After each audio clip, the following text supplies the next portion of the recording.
This story comes to me all the time. My pediatrician said, my doctor said, my mother said that he just develops more slowly than other children, or he's a boy and boys don't develop so quickly as girls do. And so we just waited because there was no reason to worry, because no one told us there was reason to worry, and the clock just ticks on. Early intervention is key.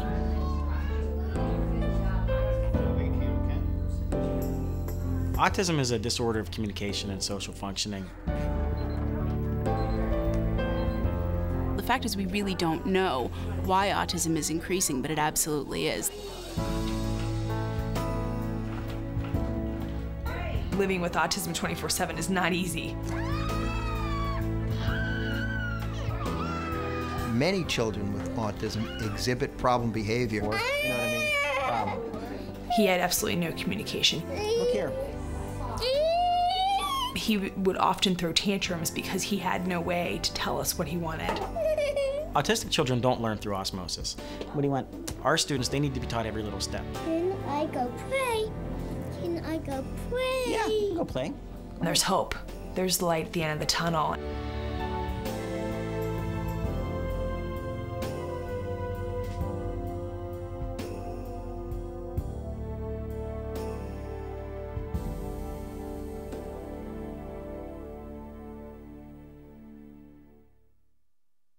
The term time is brain is absolutely accurate for children with autism, because the earlier we find them and the earlier we can get them good treatment, the better off they'll do.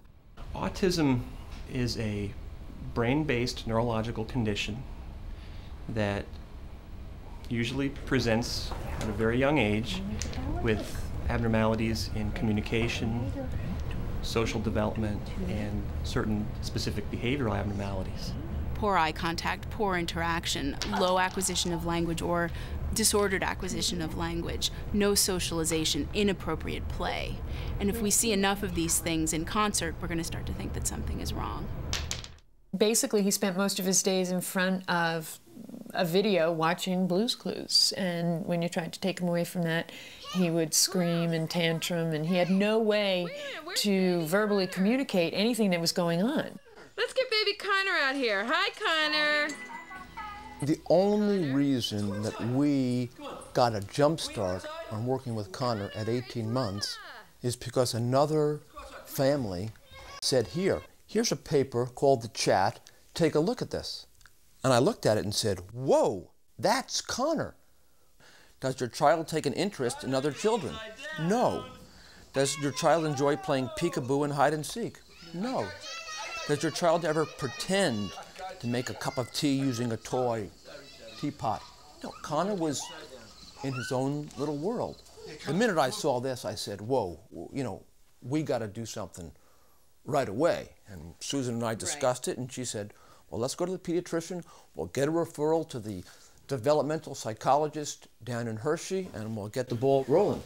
Say, hi, Daddy. I don't think I can think of a single time when a parent thought their child was delayed when there was not a delay there. The pediatrician doesn't come out with a pamphlet and say, here are your options, this is where you can go. We didn't know.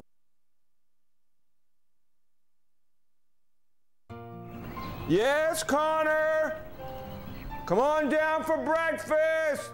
The Kamazines discovered something called applied behavior analysis, a teaching procedure based on the science of behavior that was first laid out by B.F. Skinner. It is the only approach for teaching children with autism that is approved by the Surgeon General. They decided to give it a try.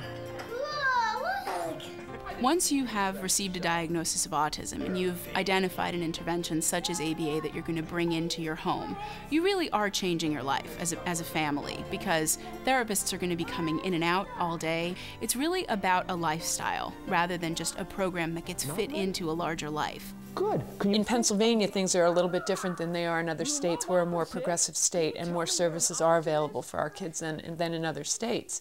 So we were given 40 hours a week of people to come into the house and to work with Connor. But the people that came weren't trained. We had to hire a consultant, we had to develop the program, we had to train the people, and then retain them. It's rainbow bright. That's another challenge that parents face. All right, okay, those two found it. In order to invest the kind of one-on-one attention the program required, Scott Kamazine left his job at the local university and returned to medicine, working part-time as an ER physician. His wife, Susan Trainer, did the opposite. She returned to work full-time so Scott could focus on their in-home ABA program. I love you too! Hey, Connor, come on. I often talk about Connor's program as a business, and Scott was our CEO. He found the direction. He was the one who did the research, who said when the discrete trial work wasn't working, we were going to try applied verbal behavior. And my job was vice president, and I was in charge of human resources and logistics. Because we needed to bring people on board, we needed to train them, and we needed to retain them, because we couldn't have high turnover. The mailman! Special delivery! You basically learn a different way of raising your kid, approaching the world, and you learn a lot about how behavior works.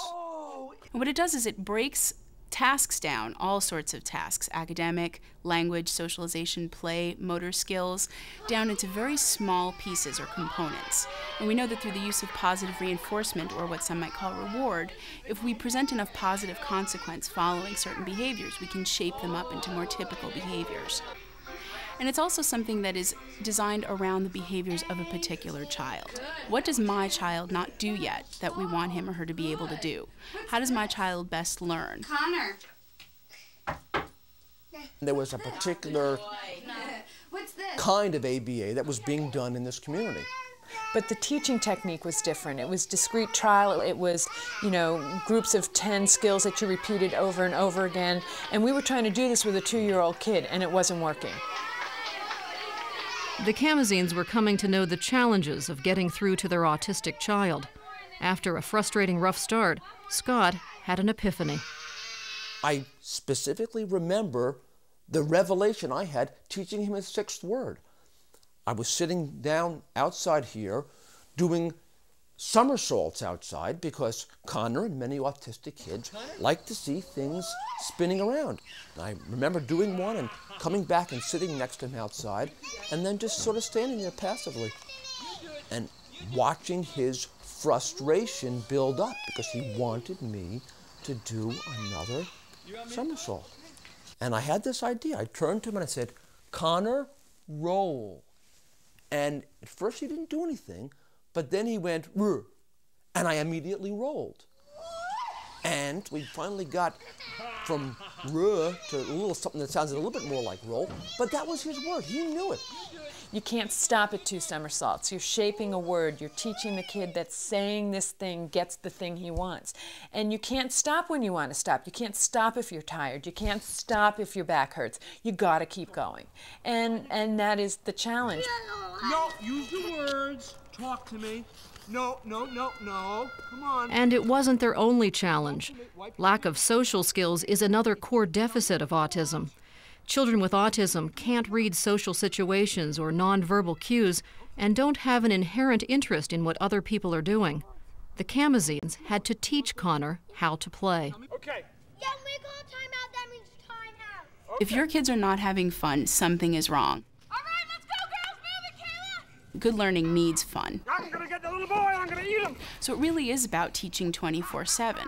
The thing is that when you get the idea that not all good teaching has to happen at a table, in a chair, with a clipboard, in a very structured, artificial kind of way, it becomes much easier to do it throughout the day. Because a lot of good teaching is just about building on child's motivation, looking at what that child needs to learn and putting the two together. Try it again, but watch your fingers. And I know that when you plunk our typical kid down in any environment, she's going to absorb from that environment what she needs to learn. For some reason, Connor couldn't. We had to push it into Connor. That's how I see it. We took what he needed and pushed it into him. But slowly over time, Connor has developed the ability to absorb more and more on his own.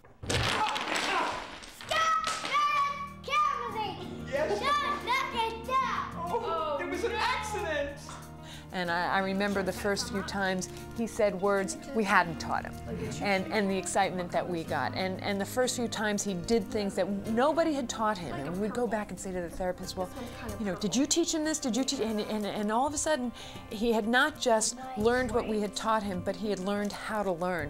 Which color has a match? If you're relying on the therapist to do the therapy with your kid, yeah, you'll make progress. But Which one's in the middle? That one. when I just can't do it anymore because I don't have the time or I'm just burnt out, it's nice that the therapists are there to take over. Yeehaw! Susan and I and Kayla are his best therapists. Some children are going to do well with a good quality intensive program, and some people are not going to do as well. I mean, we were very, very lucky that, you know, Connor did really well with this program. You liked it? Yeah. What we were dealing with when Connor was 18 months and 2 years old was a kid who was isolated, who is and was autistic, and I know he still is. I know he's not like other kids, and his development won't be typical.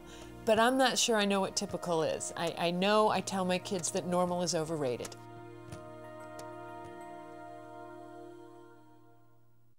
It was clear as day that Jack was developmentally delayed, and there are a couple of things you have to deal with. One is that your child is not normal. Whatever normal is, your child isn't. When Jack was born in 1994, almost 3 years after Maggie, the Perkinsons were delighted. But almost from the start, Jack was a difficult baby. He had a milk allergy right off the bat, a hernia that had to be corrected when he was 2 months old, and chronic ear infections that started at 6 months. Once the doctor put tubes in Jack's ears, the Perkinsons, who live in Northern Virginia, thought their problems were now behind them. And then we started to notice these behaviors or idiosyncrasies that seemed odd to us. Come here, Jack. Buddy. Jack. Buddy boy. When he got to be about 14 or 15 months, there was a question at daycare that he couldn't hear. So we had a bar test, a hearing test where they put electrodes on his head, and it came back that his hearing was fine.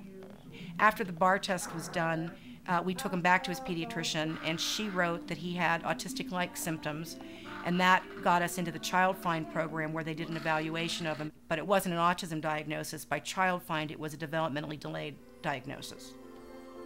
I didn't know anybody with an autistic child, and I didn't know anything about autism. The school system was very anxious for us not to get a medical diagnosis, and in subtle ways we were discouraged from doing that. We thought that was a good thing because we thought that the label would follow him around the rest of his life, and when he was recovered, it would always be in his permanent record that he was autistic. If I knew then what I know now, I would have gone for that label right then and there, because the kinds of services they were offering were not appropriate for a child like Jack. He was in his second year in a classroom with 10 children, most of whom were speech and language delayed, but otherwise perfectly normal. So when his behavior started to make him unable to participate in the class, they took a giant refrigerator box and filled it with pillows and blankets, and they told me that because he couldn't handle the classroom environment, that they let him hang out in the box. If you asked me now, I would tell you the mistake we made was trusting to other people to know what we should have known ourselves. I put responsibility on myself, but by the same token, you're also a person who's in a grieving process, so you have to get out of that very fast, or you get led down the path and you know, you waste some of the best years you have. When we had our conference with the neurologist that ultimately did give us a medical diagnosis for Jack, I was very excited the day we went in because I thought, this is great. Not only are they going to tell me what they found, they're going to tell us, they're going to give us a roadmap. There was no roadmap. Geography, where one lives, can dictate who gets or even knows about appropriate intervention for children with autism. Services vary not only from region to region and state to state, but also from school district to school district. And it doesn't matter how many Surgeon General reports come out where we live, ABA, they don't want to offer it. And when I said he hasn't made any progress on 50% of his goals, they said he continues to receive a free and appropriate public education. I was at the pediatrician's and he was tantruming. He was on the floor of the doctor's office screaming and crying. And I was trying to talk to her about things we could do. And I asked her about ABA, that I'd heard about this thing called ABA. And she said to me, that man in Lavas is a crackpot. Those kids are robotic and they don't retain, the studies have shown they don't retain anything. I wouldn't waste my time on that. But in the same breath, she told us we should take a shotgun approach to therapy and we should try everything. At the end of 3 years of early intervention services, using no particular methodology, Jack was functioning at the level of a 15-month-old baby. Now delayed 44 months, they pulled Jack out of school. Shortly thereafter, the county where they live started an ABA pilot program. Do not let anyone tell you that ABA, in whatever form it's being offered right now, and it has evolved to some extent since my son started doing it, do not let anybody tell you that that's not worth trying. And don't let anybody tell you that you should try everything. You shouldn't try everything. You should figure out what has the best chance of success and what's behind the stories of the success. Come on, we're going to play for a little bit. The Perkinsons applied to the county's new program, but were not accepted.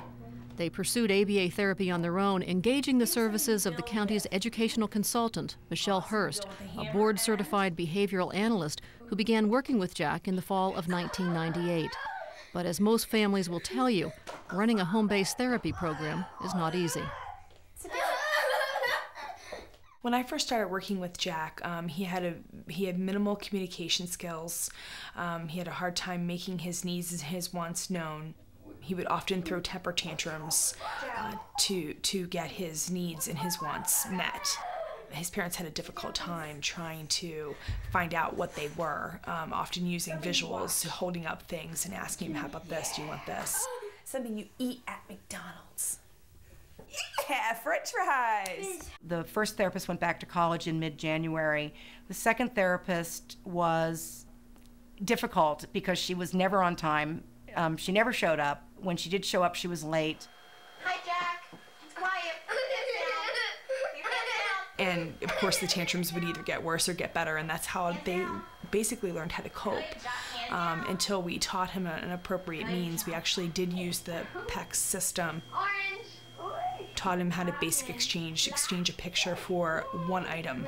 And then we taught him how to travel, find his mom or his dad in the home with the picture. And then we taught him how to discriminate between other pictures. And then we taught him how to pair his verbalizations with the pictures. And today, I mean, he's talking. Good job, Jack. Yeah, same. There's a scheduling issue, there's a quality of therapy issue, there's a pay issue. There's just having that piece of your house devoted to ABA. I mean, that's an entire room of our house that could, for 3 or 4 years, was used for nothing but ABA. And it's a room Jack learned to hate, and it's a room I learned to hate.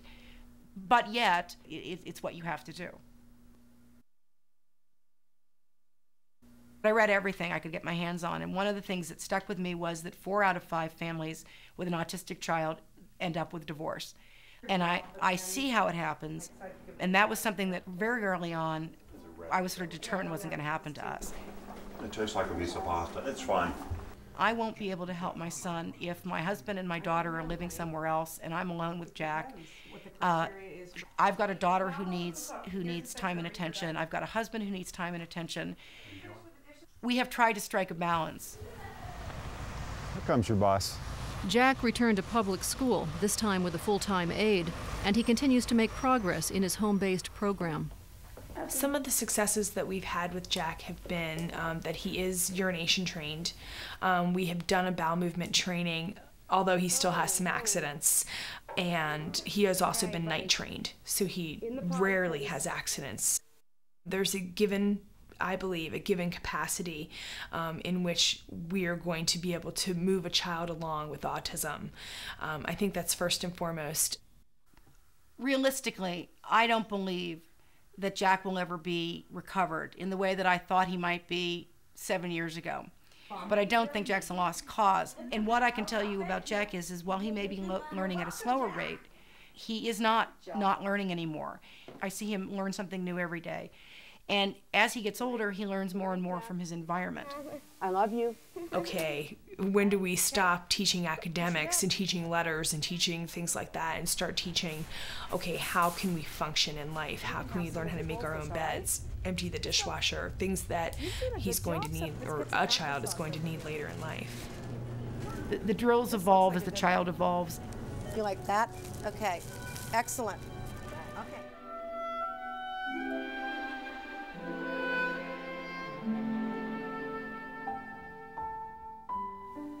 The fact of the matter is that we're no different than any other person who gets dealt a card they weren't anticipating.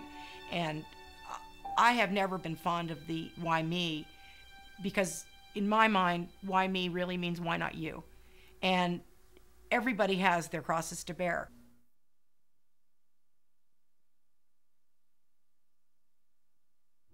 Candy. Way to go, Kill. Bring the next one up. A little fade out, quicker fade. Dr. Vince Carbone, a board-certified behavior analyst with 25 years' experience, directs the Carbone Clinic in Valley Cottage, New York, a private center for children with autism. Dr. Carbone's research and clinical practice emphasized the use of B.F. Skinner's analysis of verbal behavior. His workshops for professionals and parents make him one of the most sought-after experts in his field. Daniel, give me the picture of the cop. I think the place a clinic has is to open its doors to children who have not had good experiences other places, for whatever reason that might be, and that we see those children for very short periods of time, 6 months to a year, and hopefully less than a year. In addition, those services are being provided through training of the parents and the other providers, so that we move children from here, which is a fairly expensive service, ultimately to another service in which public dollars are being expended to provide that level of care. ABA, Applied Behavior Analysis, has become the treatment of choice for children with autism, and schools, agencies, hospitals, families are all looking towards ABA as the way to go. Yeah, high five. Children ages 3 to 5 arrive at the Barber Center in Erie to begin another demanding day's work in the Early Intensive Behavior Intervention Pilot Program, or EIBI, for children with autism. It's an approved private school funded by the Pennsylvania Department of Education and by the child's home school district. Tom Kitchen, a curriculum support and behavior specialist, oversees the program. Wow, what's on your shirt? What we try to do is capitalize on every moment of the child's day to look for those learning opportunities, whether we're providing it one-to-one, giving an instruction, expecting them to follow it, or we're setting up the environment and asking for them to interact with us in some way to access things they want. Once you get into talking about ABA, you hear all sorts of alphabet soup. DTT, VB, ABA, DTI, all of these acronyms are coming out. And it gets very confusing for consumers, parents, who need to come in and know, well, which of these letters relates best to my child? So it really is about determining the best way that your child's going to learn and not worrying so much about what the letters behind it are. Say it better. We have one-on-one instruction, so we can provide them with thousands and thousands of trials per day. And by trials, I mean opportunities to respond to our instruction. Very good. Do this. If that teacher is not seen as someone who is enjoyable, fun to be around, and provides more to me than they take away each day, it is very clear that the children will move away from the teacher and ultimately not learn the kinds of skills that are necessary. Only a child can determine what's reinforcing for him or her. Some children really respond well to social reinforcement. Other children, it might be a favorite toy, it might be access to a computer game for a few seconds. That's good. Bottom line is reinforcement is whatever it takes to put a smile on a child's face, whatever makes them laugh, giggle, want to do whatever it was they did, makes them want to do it again. You can take a child who might be banging his head against a door and screaming and grunting as his form of functional communication, and with the proper teaching, you can get that child to be potentially fully mainstreamed. You can get that kid communicating in a more appropriate way. What is it? Block. Progress, like the therapy itself, is measured in small, incremental steps, but even the tiniest victories can be life-changing. What is it? Block. Paul Mehta's daughter, Sheila, has been receiving intensive instruction at the Carbone Clinic for several months, and already it's paying off. 10. Good waiting, Sheila. Here's your chip. Good. Therapists have been teaching her to wait patiently, and they're training her father in the techniques that will ensure she will repeat the desired behavior when it counts most, in real situations. It's really nerve-wracking trying to hold on to her, and she just scoots out. And other thing is, it's really made a real difference in our life, is she can have eye contact with us. Hi, good looking at Daddy. Good day. For a long time, there was this thought bandied about that 5 years was some sort of cutoff for children, that if they aged to 5 years and they hadn't learned to talk yet or hadn't learned to do X yet, that they would never be able to do it. And of course, we know that that's not true. They often refer to it as a window of opportunity. Now, that doesn't mean that the window slams shut and you can't make progress. We have kids that are 14, people that are 21 and 28 and 40 that are learning things that they've never known before. But when we get them earlier, we really find that we are able to get that information to them sooner. They do tend to learn it faster. But it really is about the quality of teaching, not just when we start. We know that ABA is the most effective treatment. Don't let anything distract you from that. But I can tell you, there's an awful lot of children, no matter how good our teaching is, no matter how good and effective our work is, and how hard and diligently we try, there are some children that don't make nearly the benefit that we expect them to make. So ABA is certainly not a panacea. But this is not 1970. We're not talking about autism, nightmare without end. We're talking about kids that we can identify early, look at a good teaching method for them, get those skills in there, and making sure that we're engaging them, because we know how much potential kids with autism do have. Good job, guys. So Aiden, good job.